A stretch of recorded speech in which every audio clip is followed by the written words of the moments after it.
Hi everybody, welcome back to the Moose. We're going to finish up this little series now on vamping techniques for right now. And I just wanted to talk a little bit more about those X and Y positions and one other technique associated with vamping as well. Let me just start again down here with this fourth position, fourth string position in the G chord. And I'm going to use this fourth string position also on the C chord and on the D chord. Okay, and that's something else that you can practice with these three different chord formations, those closed chord formations. You can practice using the same formation up and down the neck as well, whether you're using the fourth string position, the third string position, or the second string position. So let's get back to the X and Y position. And this, again, this position here close to the bridge, we're going to call that the X position. So I'm going to move my hand up and down now on the banjo's head throughout some of these vamping techniques, so you can hear and see how just moving your hand again up and down on that head is going to create different sounds. So let me just play a little bit for you.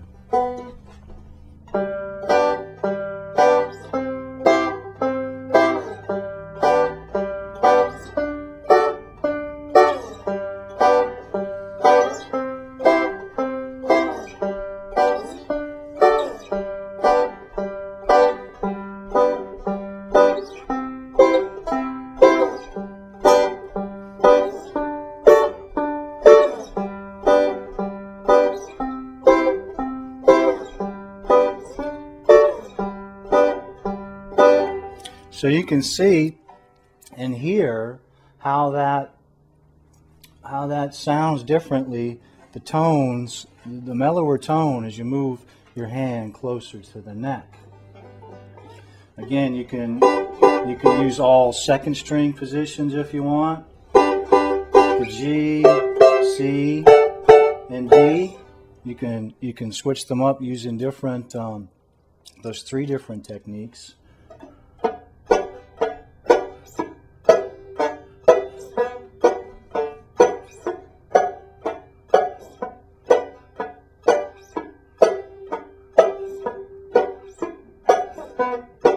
Again, you can experiment on your own, switching between these different chord formations, and you're really going to get to know the neck and the chords this way by using those three different major chord formations. Now, one more thing. Now, I'm going to play this just one more time.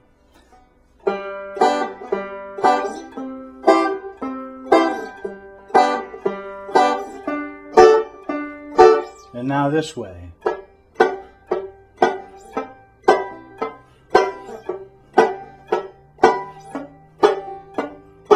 And if you listen closely, even though we're hitting those that three string pinch, you can hear sometimes the overtones of the fifth string.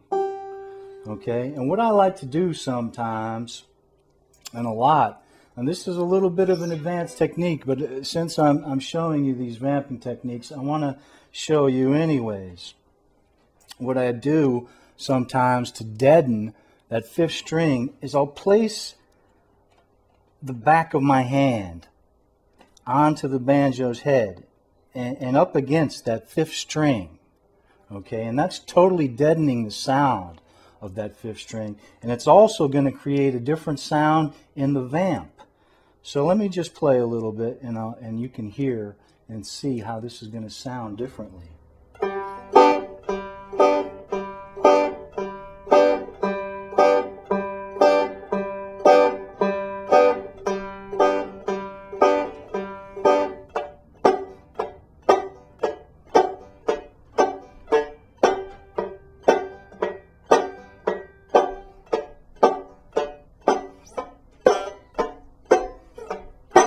So you can hear, again, by placing the back of your hand onto the head and muting that fifth string so it doesn't give the overtones of the fifth string as you're doing the vamping, okay?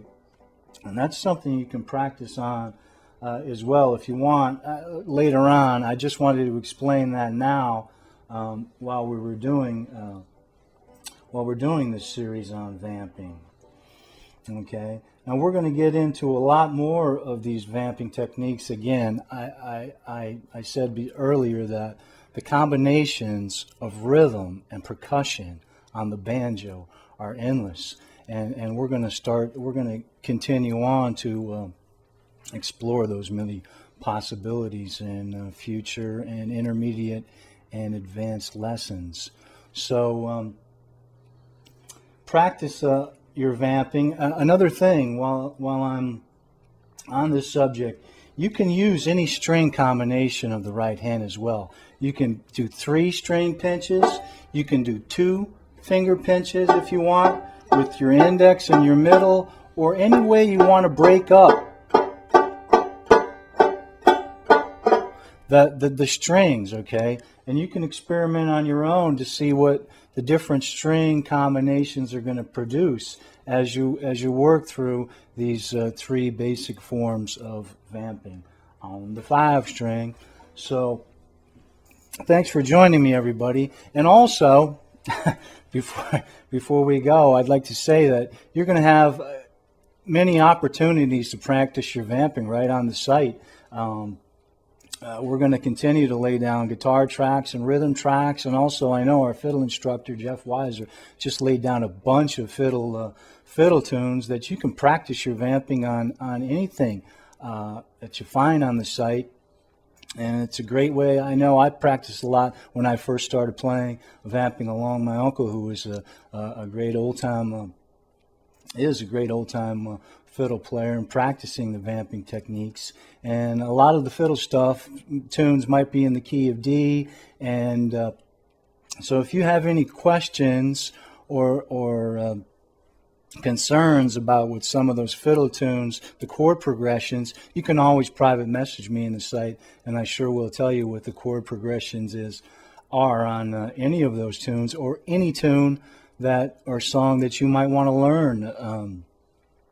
We can surely give you the chord progressions to any song or tune you'd like to proceed with.